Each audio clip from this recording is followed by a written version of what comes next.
Welcome to the WangHiro podcast, where we answer Malaysians' burning questions about personal finance with fact-based answers. How much should you have in your emergency fund?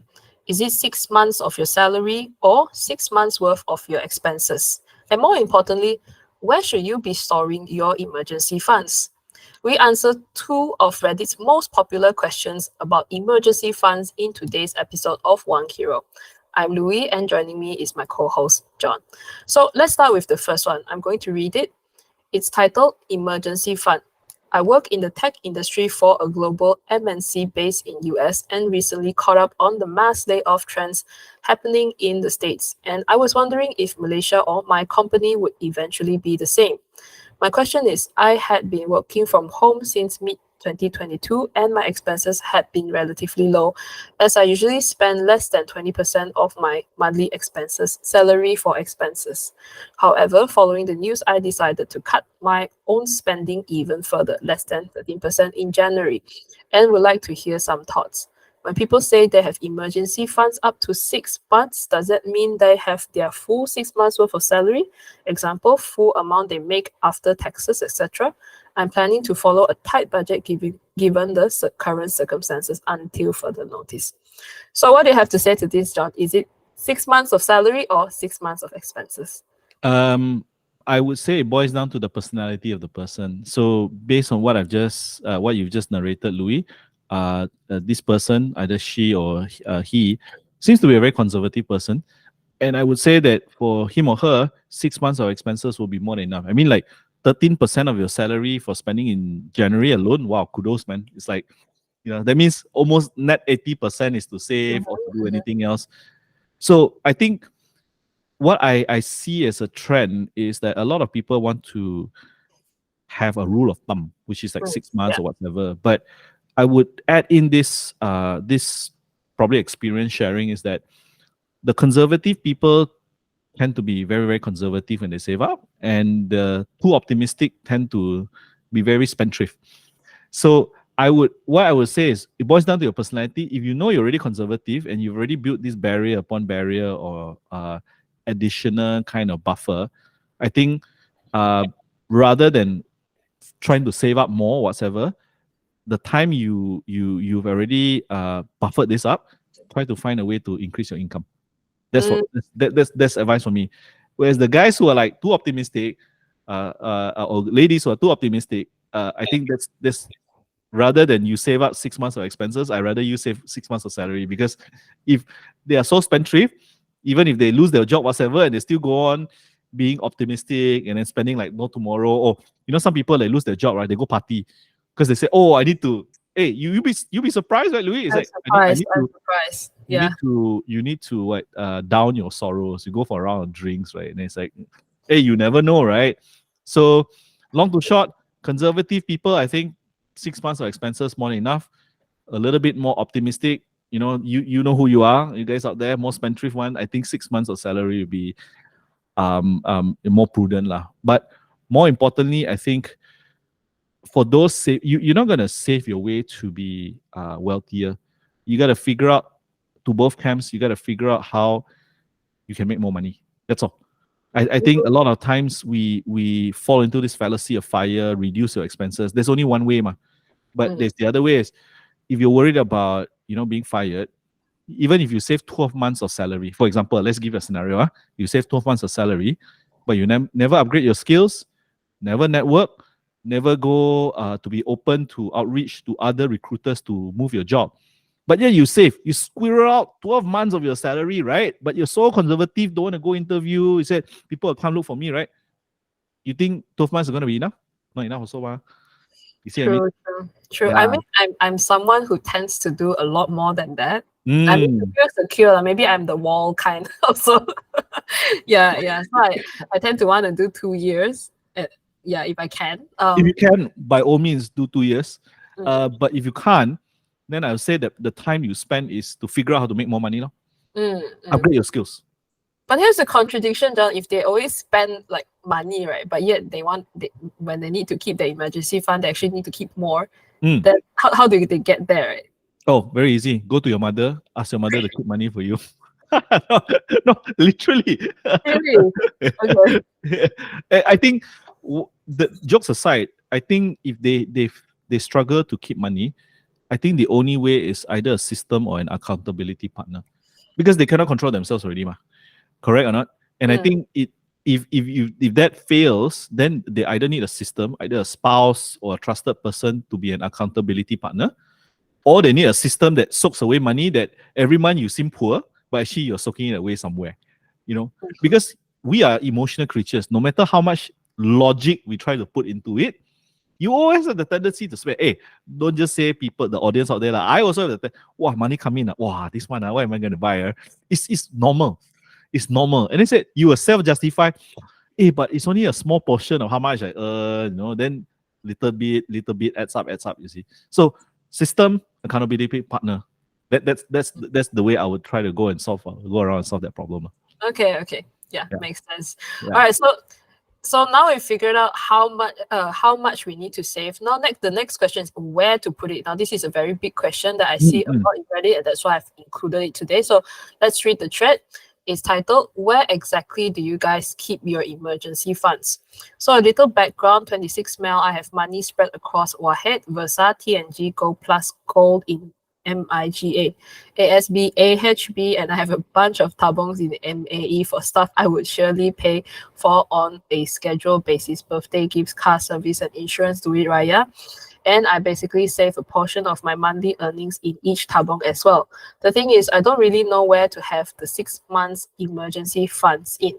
My ASB, AHB, Gold, and EPF are fully used for retirement and safekeeping purposes, which leaves me with my savings account, my MMFs, or tabongs, essentially the same as savings account. I don't know if I should be in one of the MMFs or it should be somewhere a lot more accessible like a tabong or my bank account. I currently just have about 1 year expenses across all of the MMFs I mentioned, but it just kind of bothers me that if I needed some in an emergency, withdrawing it from Wahed or Versa, anything would take a few business days. If I have it in my bank account, it gives little to no return, so it's just kind of sitting there.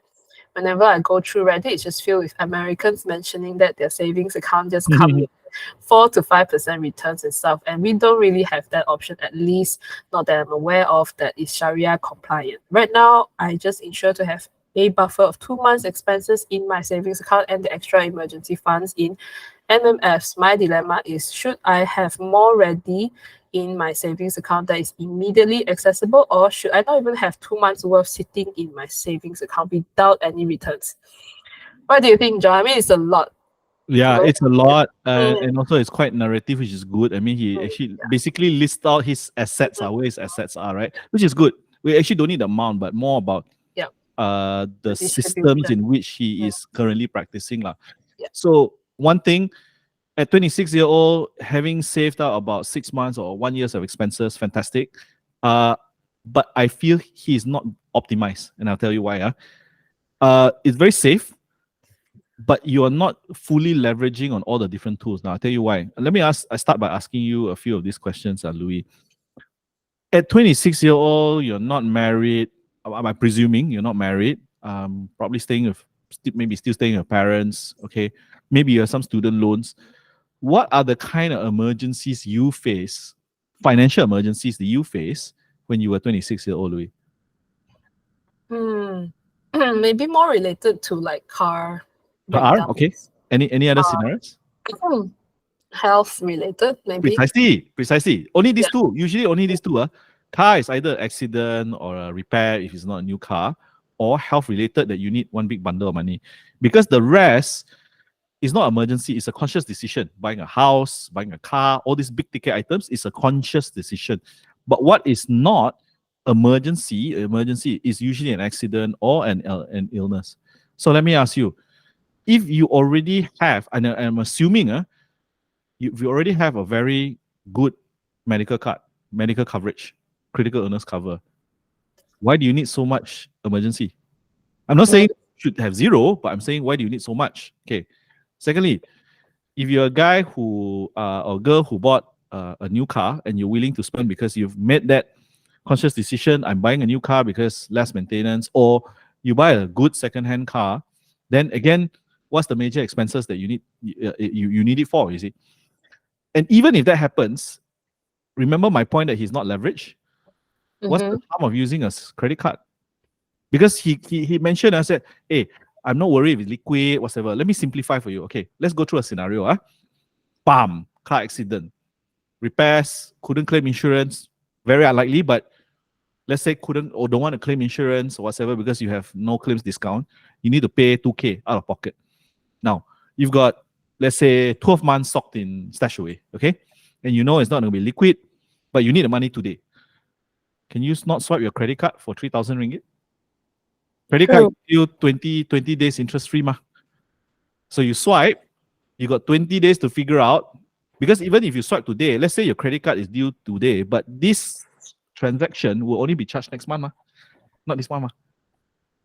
So that's interesting. That's interesting. Yeah. Now that you mentioned, my mom used to tell me that too. Yes. So you swipe, it's 20 days interest free. Then you have 20 days of buffer or even 1 month to actually take the money from wherever you need. You don't need to be a desperate seller in that point of, you see. And that's why people, when they keep on harping that credit card is bad, no, the instrument is wonderful. I love credit cards. And I want to show you want to know another trick, Louis? I stagger my different cards at different payment dates. Oh, that's smart, man. So you see, I know, let's say, like I know my payday is what day, right? So one credit card is 2 days after my payday. Then when I started coming out to do commission work rather than having a salary, I adjust my credit card payment days to be the day after the comms or whatever. So it's staggered. So I know consciously, let's say I have 8 active credit cards right now. So what I'll do is, okay, I know it's going to be a big ticket item, but the cash flow for this is for business. It's going to come in probably late 2 weeks from now, whatever. I use different credit cards. So I know I swipe this, it's going to be at a different payment date. I swipe this, is I have some credit cards that automatically convert purchases more than 1,000 ringgit into interest-free. So this, again, it's how you play around with all the instruments available rather than just squirreling away, saving, and then not getting interest on it or whatever. Now, you'll be surprised, I tell you, I actually have very little fixed D. I only have 2 months. That's it. 1-2 months of full expenses. The rest are fully utilized. Actually, for you, I'm not surprised. For you, in particular, I'm not surprised you don't have that sweat much. my asset to the max. But again, caveat, a lot of people give that advice only, but they don't give the nuance. I have insurance to 7 figures. If something happens to me, it's 7-figure payout, cash, okay? I have investments and inheritance things that when touch wood, my family will be very, very rich if I pass away. Of course, they wouldn't want that. But okay. Yeah, it's not a good thing. It's not a good thing. But what I'm trying to say is that the nuance is I have the systems at the back of the thing prepared already. That's why for me, I don't have much like liquid money to be able. So pros and cons are businessmen, right? They also face the same problem. They have this money stuck in business, money stuck in property, whatever. That's why they always have revolving credit. They always build a relationship with the banker. An interesting investment, whatever come out. You see, the games that the rich play are very different one, Rather than think about using $1 for $1 from their own savings, they actually use credit. They build a good credit score, be a good paymaster. The moment they need money, pop, the money is there. You see what I mean? And it's not their own money. So always, that's why it's the if I were to draw parallel, that's exactly what I'm doing, but I'm using it for credit cards. That's actually really smart, John. Yeah, because but the only problem is you have to make sure you have enough credit in the credit card, Of course. This money, because a lot of people, right, when they have a credit card, they'll use it for non-emergency spending. Precisely. Yeah, that's the problem. So would you advocate rather we have to have like one more card just for emergencies? Would that I personally think if you're a working professional, you should have at least 2 to 3 for me working professional, because you know how credit card limits are given, right? Usually it's just three times of your gross or your net, depending on which bank. Okay, usually they give you 3 times of your gross. So if you're earning a 7K salary, 3 times of your gross is already 21. And if you're only earning 7K, but you're constantly swiping 20K a month, then something is wrong also. Because then you are True. way above what you're earning, right? So like for me, there's a point of time when I canceled some. There was a point of time where my credit limit all combined together was about 400k, Louis. But I Wow. hardly use. I hardly You use. shouldn't buy a house with that, John. Yeah, exactly. But I hardly use. The point I'm trying to make is because that time I had a salary, right? I knew when I left to do entrepreneurship, to do commission work, I would not be able to get that consistent income, and therefore I would not be able to get that kind of credit limit. I quickly applied before I left my job. Wow, that's really smart. Yeah. So all these cards, I don't even bring up. In my wallet is the ones that I know if let's say kena clone whatever, there is a particular limit lah, and obviously for the points up. But back to the point I'm trying to say is that I don't want just to discuss the pro and cons of fixed D lah, stash away, touch and go away. Oh, this one day lah, whatever. What about other tools that you're using? Mm. Other tools that you're using. Yes, you put in MMF. I feel for this gentleman here, I think he's too spread out. Here a bit there, a bit there. Or I think he's a bit too spread out. For me, consolidate in something that you may not have the perfect interest rate plus liquidity plus ever. For me, okay interest rate, convenience, trustworthy institution, and I understand the underlying because he's got gold, he's got ASB, he's got touch and go, he's got Wahid, all these different. In a way, you are not enjoying the compounding of putting everything into one or two baskets for me lah. And if you are having so much socked up in 1 year in MMF stands for money market funds, what are you doing about improving your own investment literacy to sweat your asset even more? So now let's just say you start getting an insurance. You know that any medical emergency, the insurance will take care of it. Then you get a credit card that, if there is a car emergency, whatsoever, you can swipe, then you can withdraw some of your, maybe 6 months of your emergency expenses later to actually pay for it. Then you can take that 6 months, upgrade yourself, pick up a book, attend a course, go certify yourself to be even a licensed financial planner. By all means, I mean, get to learn how to sweat your asset even more and get to learn how to use different tools. I tell you, the rich I never knew that game until I've vested myself into this industry and I see the way they play. Like I give you an example. Okay, I'm not going to name, but he's a very famous someone I really admire actually. He used to run a REIT, real estate investment trust. Okay, 1996, interest rates was very high, and then 97 when the economy crashed, the interest rates went even crazier, right? And how they buy buildings, you buy building, you have to deliberate with an investment committee, all that kind of thing. They actually have this thing called a revolving credit facility. So the asset, they collateralize some of it, and they said that, okay, bank, I need 3 days notice, you get me the money. Because the moment they see a distressed asset, they need 20 million, 50 million, put in that down payment first, right? Then they figure out the rest, And I was like, why can't we practice that principle to our own life?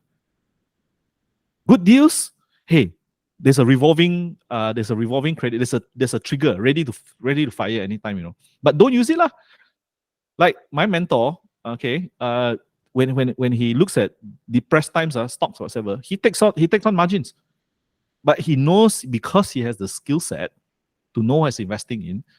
The moment this kind of opportunities appear, you don't just think about the money that you have, You think about leveraging other people's money, understand the risks, and go in with it lah. Don't go in blindly when you don't have the skill. When you just say, "Oh, John said this, can take credit." Yeah, but do you have the skill?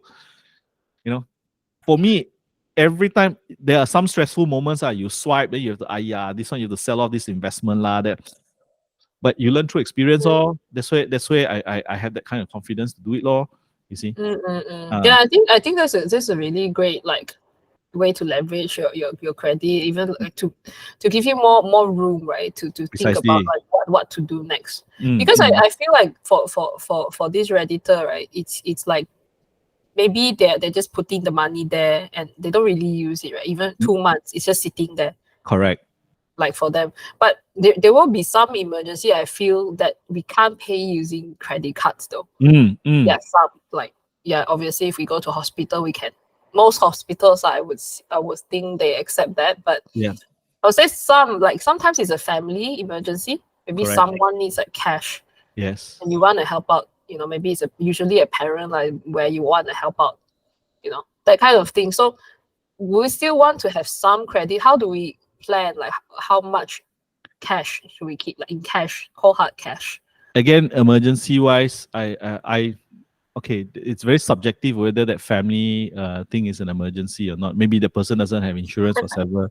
But Yeah. let's just say if the scenario is if it's a medical condition, family member doesn't have insurance, you can still swipe your credit card if you really want to.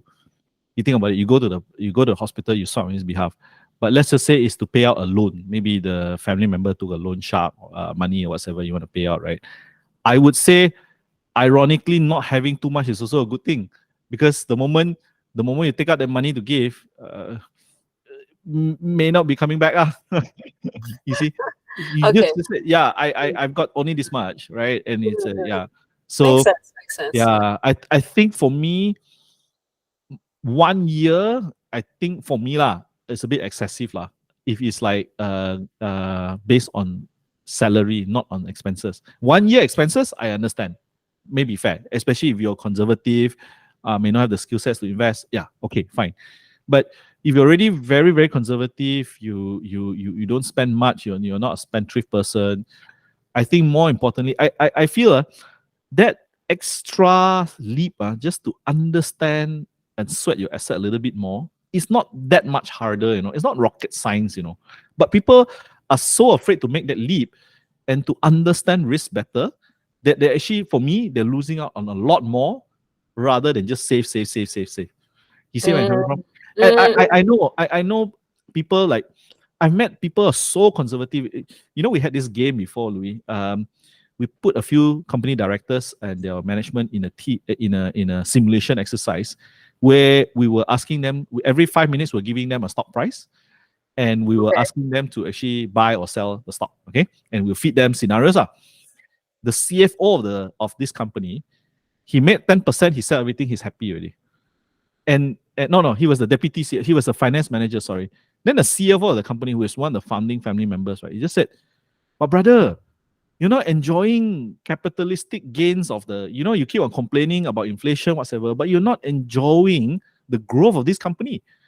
Well, for me, that hit me because I know it intuitively, but he was telling his subordinate, understanding, I mean, because the company after that was revealed to them, it was known, good finances, whatever, and yet too much conservatism that not allowing. So obviously he was the safest, never lost money, but everyone else, because they invested and stuck through that volatility or whatever, they made 5 times, 10 times more money than this guy. Wow. So for me, it was a very profound lesson. I hope he got it. Because he was just like, I'll just, whenever make 5-10%, get out. Make 5-10%, get out. It's like, yeah. So it's almost like nothing, 5-10%, right? It's like just and they were literally. all given 100K starting capital. Of course, fictitious money, but yeah, so I think that's very interesting to consider. I think there's one side where we want to feel safe in case of emergencies, and there's the other side where actually if we can invest it will secure us for even longer term period. Correct. Without actually having to put in the active work in the end. I And- think maybe John, this whole like keep the cash there, it started at a time where credit cards as a payment method wasn't so ubiquitous in Malaysia. What do you think? Yeah, and also I think the younger generation. I go out whenever I pay money, right? I always try to observe what people are using to pay for, and I would say from my observation, maybe you have a different sampling. Younger generation, they're very afraid to take credit cards. Yeah, very afraid. They are debit card. For me, you pay using debit card is even more fraud, more prone to fraud than anything. You think about it, your debit card is attached to a savings account, right? Or a current account. Okay? You don't have if you put in suddenly that month, you get bonus, whatever. Suddenly your current account has 30K and you're earning, let's say, 5K, 6K. If a scammer get hold of it, 30K soon will go down, But if it's a credit card, what happens is this. Credit card companies have very vigilant for fraud already. The moment you swipe, if you're normally swiping like 1,000 a month on a 3,000 credit limit credit card a month, right? Suddenly you swipe 2K, 5K, credit card company will sure alert one, you know. But if it's a debit card, it's your money, ma. Why would they be alert? So, so again, I'm just trying to point out my observation that the more conservative you become, sometimes it's to your detriment. Rather be more open to learn, upgrade yourself, and then from there you said, wow, you can leverage on all this, you know, and like what you said mentioned, yeah, today is so easy for you to get a credit card, but don't go out to be crazy lah. You know, you go one Utama, and that one. There's 2 permanent posts of Citibank and I think HSBC. Oh, You just go there for sure. Someone will serve you hand and feet to give you a credit card. You see? yeah, I think it's like something that my mom always told me, like when I first started working, is like have at least one credit card. Have Correct. at least one.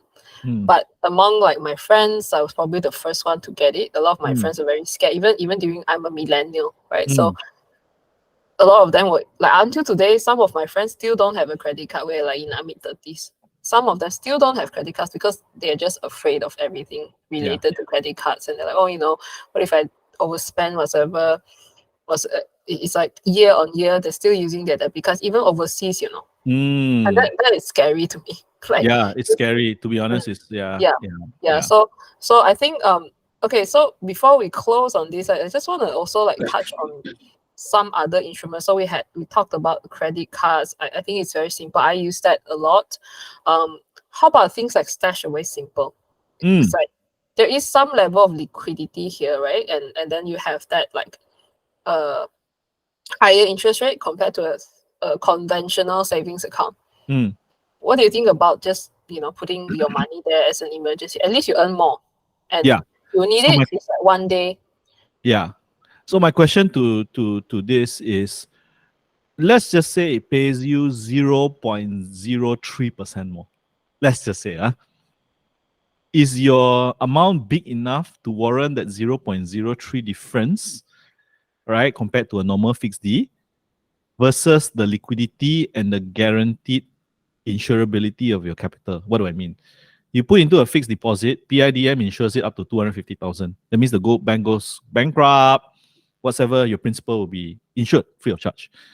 I have not read the terms and conditions of Stash Away Simple. I don't think they're insured. Okay. I am more than happy to be corrected because I've not studied it, but I don't think so. So if it's going to pay 3.15% and the bank is going to pay you 3%. So that's 0.15 difference versus the liquidity. Because today fixed deposit, Louis, if you do E, it's immediate, you know. If you do E, that one is immediate. 3 clicks, you're there. You know, you get the money straight away in your account. Right. So the question is back to you rather than to us. Is liquidity something you price? If you do, then that 0. whatever difference, if it's like 2,000 ringgit, I don't think it makes much of a difference to me. Just the way the benefits versus the liquidity, right? Correct. Like you see, for you know, if you talk to good businessmen, savvy businessmen or savvy investors, for them they price liquidity exit positions rather than that one. Yeah. Okay. Because sorry, John, we are running out of time, so I have to wrap it up now. Okay, so hopefully for our audience out there, we covered 2 of the biggest questions I found already. If you have more questions about emergency funds, leave them in the comments below. Otherwise, hopefully you have already found some tips on how much emergency funds you need to keep and where to store them on today's episode. Any comments related to what John has mentioned or I've mentioned, you can also leave them in the comments below. So if you want more content like this on WangHiro, make sure to like, subscribe, and hit the notification bell for more updates from us. Thank you again from me and John. See you again next time. Bye-bye.